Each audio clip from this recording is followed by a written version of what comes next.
Board class 12 के प्यारे विद्यार्थियों, स्वागत है आप सभी का शिवम लेक्चरर में। समाजशास्त्र का पेपर है जो कि बोर्ड एग्जाम 2025 के लिए सबसे ज़्यादा इंपॉर्टेंट है।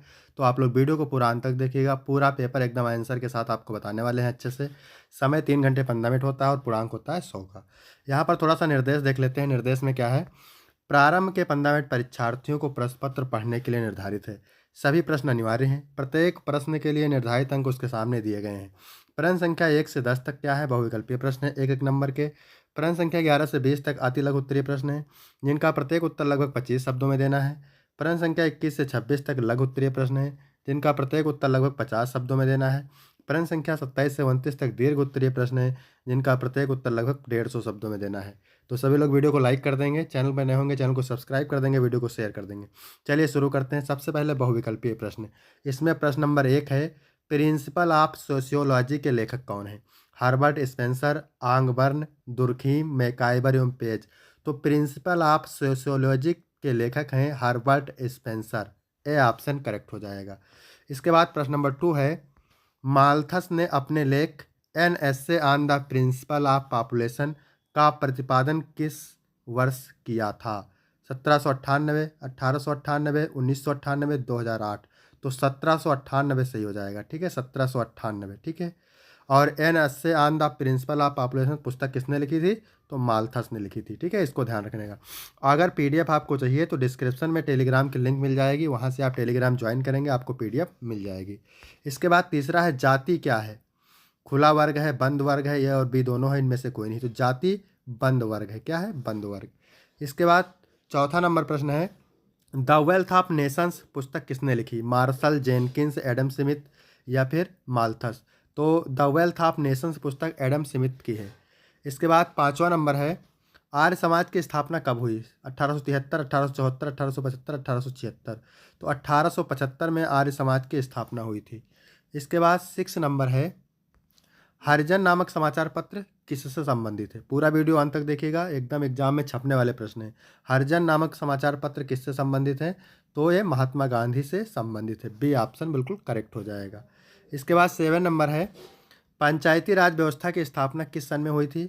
1759, 1959, 1994, 1996 या फिर 1998? तो 1959 में, 1959 में पंचायती राज व्यवस्था की स्थापना हुई थी। क्वेश्चन नंबर 8 है, किस राज्य में बेगार प्रथा को हलपत कहते हैं? गुजरात, केरल, उत्तर प्रदेश, मध्य प्रदेश? तो यहाँ गुजरात सही हो जाएगा। ठीक है, गुजरात में राज्य में बेगार प्रथा को हलपति कहते हैं। इसके बाद 9 नंबर क्वेश्चन है, भारत में वाणिज्यिक मोबाइल सेवाएं प्रारंभ कब हुई थी? 1950 से, 1975 से, 1995 से या 1999 से? तो 1995 करेक्ट हो जाएगा। सी राइट हो जाएगा। ठीक है, वीडियो अच्छा लग रहा है सभी लोग वीडियो को लाइक करेंगे, चैनल पर नए होंगे चैनल को सब्सक्राइब करेंगे। चिपको आंदोलन के जनक कौन है? चिपको आंदोलन के जनक हैं सुंदर लाल बहुगुणा। ए ऑप्शन करेक्ट हो जाएगा। यहाँ तक हो गए 10 बहुविकल्पीय प्रश्न। अब यहाँ हम बात करेंगे अति लघु उत्तरीय प्रश्न के। उत्तर आपको 25 शब्दों में देना है, प्रत्येक उत्तर के लिए 3 अंक मिलेंगे। तो 11 नंबर प्रश्न है, लघु समुदाय की विशेषताओं का उल्लेख कीजिए। तो रॉबर्ट रेडफील्ड ने लघु समुदाय की 4 विशेषताएं बताई हैं। कौन कौन सी हैं? पहला है लघुता, दूसरा विशिष्टता, तीसरा समरूपता और चौथा आत्मनिर्भरता। इसके बाद है 12 नंबर क्वेश्चन, लैंगिक असमानता का क्या अर्थ है? तो लैंगिक असमानता का अर्थ है लैंगिक आधार पर महिलाओं के साथ भेदभाव, है ना। इसके बाद 13 नंबर है, प्रथाओं के 2 कार्य लिखिए। तो प्रथाओं के 2 कार्य निम्न है। पहला है, प्रथाएं सीखने के कार्य में मदद करती हैं, और दूसरा है, प्रथाएं व्यक्तित्व निर्माण में सहायता करती हैं। इसके बाद 14 नंबर है, उदारीकरण क्या है? तो उदारीकरण से तात्पर्य इस प्रक्रिया से है जिसके अंतर्गत अर्थव्यवस्था पर सरकार का नियंत्रण कम हो जाता है तथा अर्थव्यवस्था को बाजार की शक्तियों के नियंत्रण है तो छोड़ दिया जाता है। इसके बाद है 15 नंबर। तो ये क्या कह रहा है, अनुसूचित जातियों की 2 समस्याएं क्या हैं? अनुसूचित जातियों की 2 समस्याएं। तो अनुसूचित जातियों की 2 समस्याएं निम्न हैं। पहला है, सामाजिक आर्थिक दृष्टि से उनको हीन स्थिति, सामाजिक आर्थिक दृष्टि से हीन स्थिति। दूसरा है, धार्मिक आधार पर उनके साथ भेदभाव।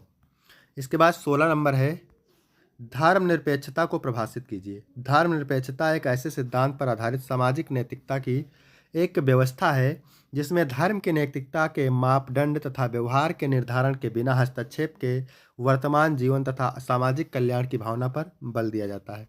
इसके बाद है 17 नंबर, क्या कह रहा है, परियोजना कार्य का दोष। तो ज्ञान प्राप्ति का महंगा विकल्प, और दूसरा है परियोजना कार्य के लिए विषय का चुनाव कठिन है। ये दोनों दोष हैं परियोजना कार्य के, ठीक है। इसके बाद 18 नंबर है, हरित क्रांति के किन्हीं 3 प्रमुख प्रभावों का वर्णन कीजिए। तो हरित क्रांति के 3 प्रभाव देखिए, पहला है कृषि उत्पादन में वृद्धि हुई, दूसरा है खाद्यान्न में आत्मनिर्भरता, और तीसरा है उन्नत बीजों और तकनीकों के उपयोग से कृषि क्षेत्र का आधुनिकीकरण, ठीक है। इसके बाद 19 नंबर है, समाज में कानून की भूमिका क्या है। तो कानून समाज में लोगों के अधिकारों को मान्यता प्रदान करने और कर्तव्य के निर्धारण में तथा नागरिकों के लिए आचरण के आदर्श स्थापित करने में महत्वपूर्ण भूमिका का निर्वहन करता है। इसके बाद 20 नंबर है, क्या कह रहा है, सामाजिक स्तरीकरण की 3 विशेषताएं। तो सामाजिक स्तरीकरण की 3 विशेषताएं निम्न है, पहला है सार्वभौमिकता, दूसरा है सामाजिक मूल्यांकन, तीसरा है कार्यों की प्रधानता। इसके बाद हम बात करेंगे लघु उत्तरीय प्रश्न की, ठीक है। तो यहाँ पर उत्तर आपको 50 शब्दों में देना है और प्रत्येक उत्तर के लिए 6 नंबर आपको मिलेंगे। तो 21 नंबर कह रहा है, भारत में लिंगानुपात में गिरावट के कारणों पर प्रकाश डालें। तो भारत में लिंगानुपात में गिरावट के कारण निम्न है, पहला है कन्या भ्रूण हत्या यानी लिंग निर्धारण तकनीकों का दुरुपयोग करना, पितृ सत्तात्मक मानसिकता यानी पिता का, ठीक है, पुत्र को अधिक महत्व देना, ठीक है, दहेज प्रथा, बेटियों को आर्थिक बोझ समझा जाना, शिक्षा और जागरूकता की कमी, इसमें लिखेंगे महिलाओं के अधिकारों की अनदेखी करना, स्वास्थ्य सेवाओं की कमी, ग्रामीण क्षेत्रों में मातृ स्वास्थ्य उपेक्षित होना, सामाजिक भेदभाव, लड़कियों के प्रति असमानता। इसके बाद 22 नंबर क्या कह रहा है, जाति व्यवस्था में परिवर्तन के कारणों का वर्णन कीजिए। तो जाति व्यवस्था में परिवर्तन के कारण निम्न है, शिक्षा का प्रसार, सामाजिक जागरूकता और समानता का प्रचार करना, आधुनिकीकरण और शहरीकरण, इसमें पारंपरिक सीमाओं का टूटना, आर्थिक प्रगति, इसमें पैसे के आधार पर जात का महत्व कम होना। इसके बाद है संविधान और कानून, जातिगत भेदभाव पर प्रतिबंध लगाना, सामाजिक सुधार आंदोलन, जाति विरोधी आंदोलनों का प्रभाव, मीडिया और जागरूकता, समानता के संदेश का प्रचार। इसके बाद है 23 नंबर, ये क्या कह रहा है, सामाजिक विषमता क्या है। अभी आपको बता देते हैं, अगर आपको PDF चाहिए तो टेलीग्राम में डिस्क्रिप्शन में टेलीग्राम की लिंक मिल जाएगी। सामाजिक विषमता का अर्थ है समाज में व्यक्तियों या समूह के बीच असमानता, जिसमें संसाधनों, अवसरों और अधिकारों का असमान वितरण शामिल है। यह विषमता जाति, वर्ग, लिंग, धर्म या आर्थिक स्थिति के आधार पर हो सकती है।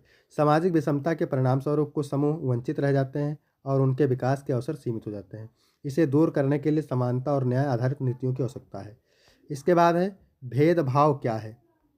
भेदभाव का अर्थ है किसी व्यक्ति या समूह के साथ असमान और अनुचित व्यवहार करना, जो उनकी जाति, धर्म, लिंग, वर्ग, भाषा या अन्य पहचान के आधार पर होता है। यह सामाजिक, आर्थिक और सांस्कृतिक स्तर पर असमानता को बढ़ाता है। भेदभाव के कारण वंचित समूहों को अधिकार, अवसर और संसाधनों से वंचित किया जाता है। इसे समाप्त करने के लिए समानता, शिक्षा और संवैधानिक प्रावधान आवश्यक है। इसके बाद है 25 नंबर, तो ये क्या कह रहा है, ग्राम पंचायत के शक्तियों का वर्णन कीजिए। ग्राम पंचायत की शक्तियाँ निम्नलिखित हैं। पहली शक्ति है विकास कार्य, सड़कों, स्कूलों और पानी की आपूर्ति की प्रबंधन की जिम्मेदारी होती है। कर संग्रह, हाउस टैक्स, पानी कर इत्यादि। विवाद निपटान में छोटे विवादों का समाधान। कल्याण योजनाएं में सरकारी योजनाओं का कार्यान्वयन करना। इसके बाद है स्वच्छता प्रबंधन, इसमें साफ सफाई और स्वच्छ सेवाएं शामिल होती हैं। ग्रामीण समाज की 4 विशेषताएं लिखी हैं। अगला है, तो ग्रामीण समाज की 4 विशेषताएं निम्न है। पहला, कृषि आधारित अर्थव्यवस्था होती है, यानी जो ग्रामीण समाज होती हैं वो कृषि पर निर्भर रहते हैं। तो अधिकांश लोग कृषि और इससे संबंधित कार्यों पर निर्भर हैं। सामुदायिक जीवन होता है उनका, लोग पारस्परिक सहयोग और सामूहिक जीवन जीते हैं, एक दूसरे का सहयोग करते हैं। पारंपरिकता, परंपराओं और रीति रिवाजों का पालन इसमें अधिक होता है, ठीक है।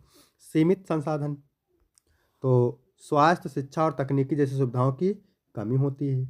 इसके बाद हम बात करेंगे विस्तृत उत्तरीय प्रश्न की। 150 शब्दों में आपको उत्तर देना है, ठीक है। और 27 नंबर क्या कह रहा है, मृत्यु दर और जन्म दर का क्या अर्थ है, कारण स्पष्ट कीजिए कि जन्म दर में गिरावट अपेक्षाकृत धीमा गति से क्यों होती है, जबकि मृत्यु दर बहुत तेज़ी से गिरती है। 8 नंबर का है, अथवा करके 2 पूछता है, आपको 1 करना रहता है, तो यहाँ पर इसको भी देख लेते हैं। कीर्षक सामाजिक संरचना की व्याख्या कीजिए। इस पर वैश्वीकरण के पड़ने वाले प्रभाव का मूल्यांकन कीजिए, ठीक है। भारत में होने वाली महिला आंदोलन की चर्चा कीजिए तथा सरकार द्वारा महिलाओं के हित में किए गए प्रमुख प्रयासों को भी बताइए। इसमें भी 2 अथवा करके पूछता है। तो सांस्कृतिक विविधता का क्या अर्थ है, भारत को एक अत्यंत विविधतापूर्ण देश क्यों माना जाता है। इसके बाद है 29 नंबर, इसमें भी 2 है। भूमि सुधार के परिणामों की विवेचना कीजिए, ठीक है। फिर अथवा करके दिया हुआ है सामाजिक आंदोलन को परिभाषित कीजिए तथा इसके स्वरूपों की विवेचना कीजिए। तो यहाँ तक वीडियो कंप्लीट हुआ।